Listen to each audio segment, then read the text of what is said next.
everybody, welcome back to my channel. I am Jessica and this is Unite Inside.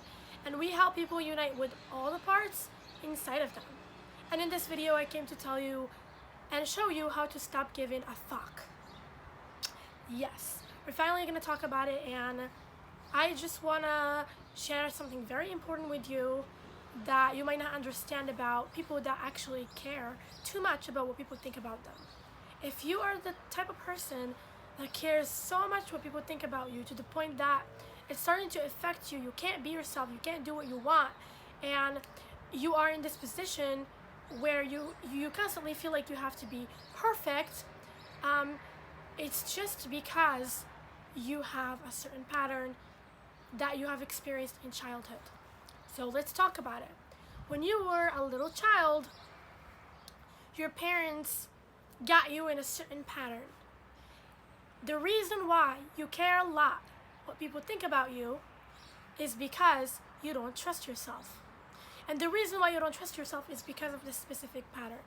So, when you were a kid, your parents would always give you some sort of pain after you do something that you like or that you want, that you trust is the right thing, okay?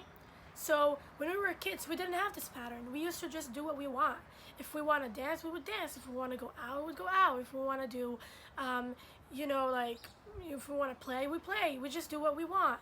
But if every time you want to do what you want, your parent gives you some sort of pain, then you start to think, oh my God, maybe I'm wrong. Maybe I'm doing the wrong thing. Maybe I can't trust myself because I always suffer after trusting myself. Let me give you an example. Let's say that when you were a little girl or a little guy, you said to your parent, I want to go out, I want to play. And your mom said, no, you can't go out, you can't play because it's not the right time, you really shouldn't do it. And so she planted all this fear in you, and maybe even told you, you might get in trouble, or you might, something might happen, something bad might happen, you have to not do it. But you insisted as a kid, no, I want to go, please just let me go, okay?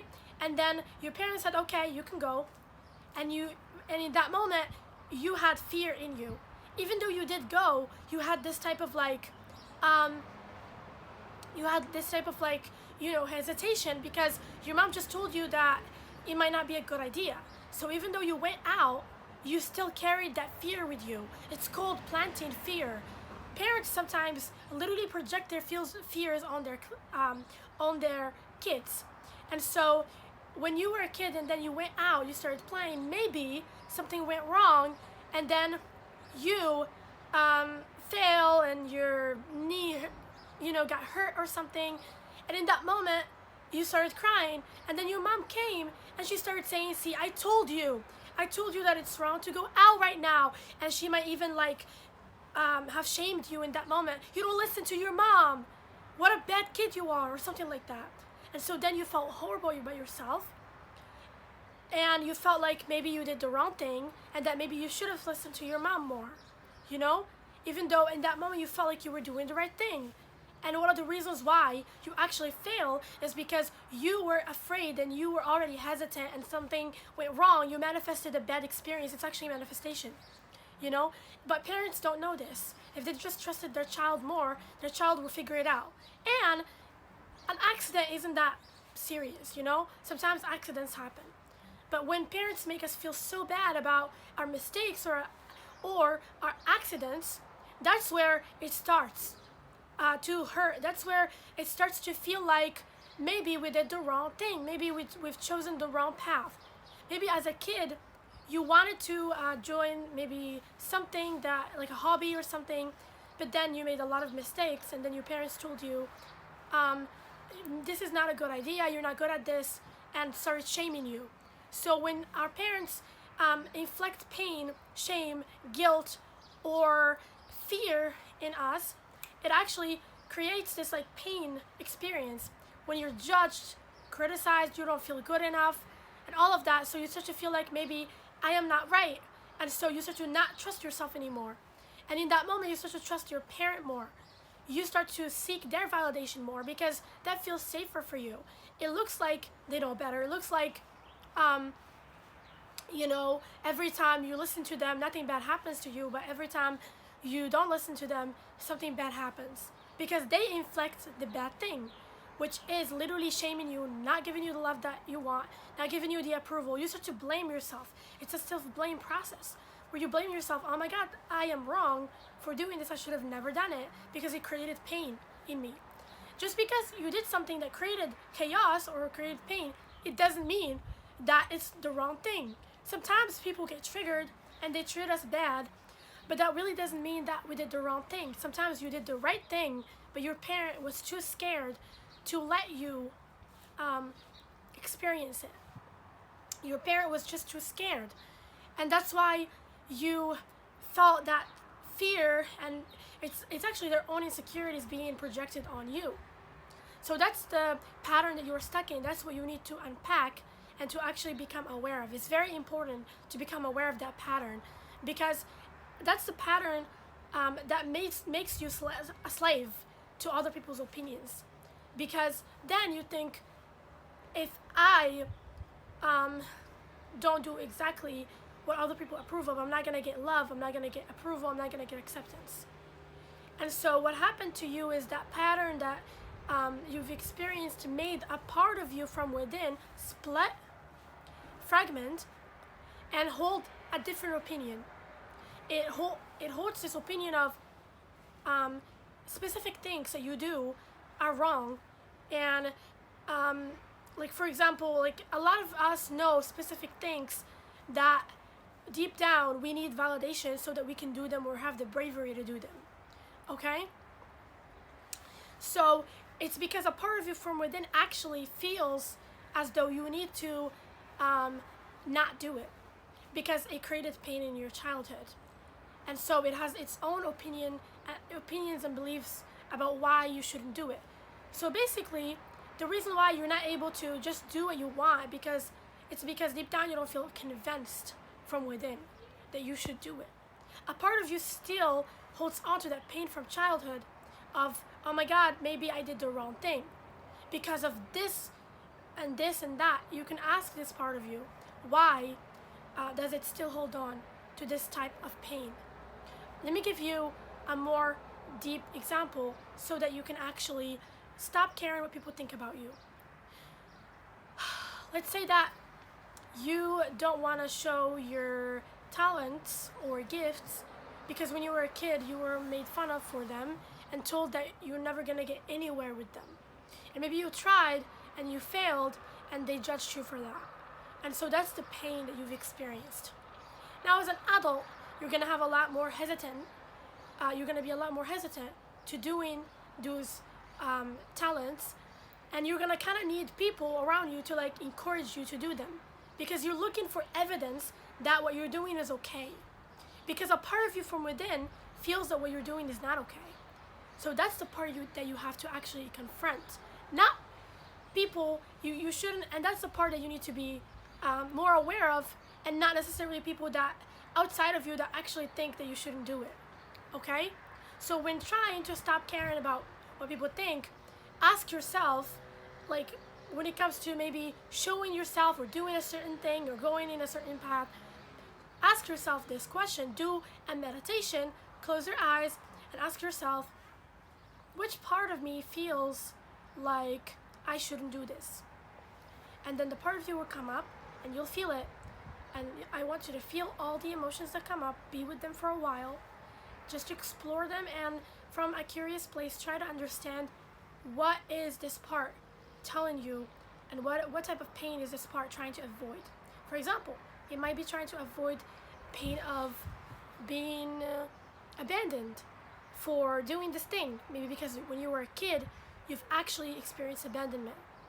Also, it might be trying to avoid not being included or being rejected for what it's doing. Or maybe it's trying to avoid being criticized and not feeling good enough or feeling stupid, whatever it is. And then if that's what it's trying to avoid, when you sit with the feeling and that's what the feeling tells you, I'm trying to avoid this, I'm trying to avoid this type of pain, I'm trying to avoid being wrong or failure or whatever it is, write it down and then close your eyes again. go ahead and ask yourself this question. When in my childhood did I experience this pain that I'm trying to avoid? In what situation? Stay with yourself for as long as you can. Try to remember. And even if this happened recently, remember in what way did I experience this and what was the pain that I'm afraid of. If it's basically being, rejected, or someone being mad at me for doing something, for doing what I'm not supposed to do, or maybe they're mad at me and then I feel abandoned, and then I feel like I have to please them, and then I feel like I'm a bad person. So when you dig deeper into this, you can heal this wound, okay, of not being able to trust yourself because of the pain that's been inflicted in you as a child, because of trying to do what's best for you, okay? Once you heal that pain, once you sit with it and you heal it, there's a lot of techniques to heal trauma. I've made a lot of videos about this, and you can definitely go check it out. There's a famous video that I made called Heal the Right Way, something like that. Yeah, so you can also ask me if there's any questions that you have about healing this type of wound personally, okay? And I'll definitely make a video about it, or I'll try to help you. Yes, so this is what you have to do. When you do this, it actually makes it easier for you to start to feel like that part of you is allowing you to do what you need to do, because there is nothing that it's resistant of, It's no longer afraid of something. Okay, you have to understand this important thing about this, about caring what people think, is that you only care what someone think about you because there is some sort of a resonance within you when it comes to that thing that you care about. It hurts, it feels like it hits home because there's a part of you that actually thinks that. There's a part of you that kind of believes that. If you're afraid of people judging you, of people calling you names, or maybe saying that you're a bad person or something like that, whatever it is that you're afraid of, it's because a part of you does believe that you might be bad. There's a belief there that you're afraid of, that you don't want to come true, and when someone judges you, it feels as though this is confirmation that, oh my God, I am indeed bad, or I am indeed worthless, or whatever it is. So you have to work with that part of you that feels as though this hits home. Every time you feel judged, or every time you feel like you care what someone thinks of you, or you want to be different than who you are, or you want to not do a certain thing because you're trying to avoid a certain belief, or a certain, a certain judgment that people are going to tell you or talk to you about, you have to dig deeper in it and actually figure out what part of me feels this way inside, because it is not outside of you. If inside of you you felt confident, you were happy, you won't need validation from others, and definitely won't care if someone disapproved of you, because deep down you approve of yourself. Deep down you trust 100%, you're confident about your choice. You know why you did it, and you're confident, and you don't think that you're bad for doing it. In fact, you think you're good. In fact, you have your reasons. You become more aligned with reasons inward, with reasons why you should do it. It makes you happy. It fulfills you. It is the right thing. Your intuition says yes. A lot of that. Okay? And so I hope that this video helps you to stop giving a fuck and to finally be yourself. You have to convince a part of you underneath you, a part of you deep down, that you are doing the right thing. And you're not just going to convince it by forcing it to believe this, but you're going to convince it by actually working through this type of wound, processing it, sitting with it, and giving it your full attention, giving it your full presence. Okay, you can also watch another video about, that's very important, about how to have godlike self-control. It's actually going to help you to unite with all the parts inside of you, to actually confront these parts of you, and to heal them, let them go, and let these fears go, let these pains go. Okay, so I hope that you like this video. If you like it, don't forget to like, share, and comment. And also, if this is something that you would like to work on with a mentor, you can feel free to reach out to me via Facebook, because it's actually something that I specialize in, and I can take you on a journey with me where we both discover your patterns and unpack them, and also become somebody that does not give a fuck. Okay, a strong person that has so much confidence. Okay, so if this interests you, don't hesitate to contact me, reach out, or you can also just let me know let me know in the comment section that you would like to do something like this, and then we can see your options. And yes, I would love to have you on my program. I've helped a lot of people to unite with all the parts inside of them, and I'm so excited to do this with you. Okay, so I'll see you in the next video. Mwah.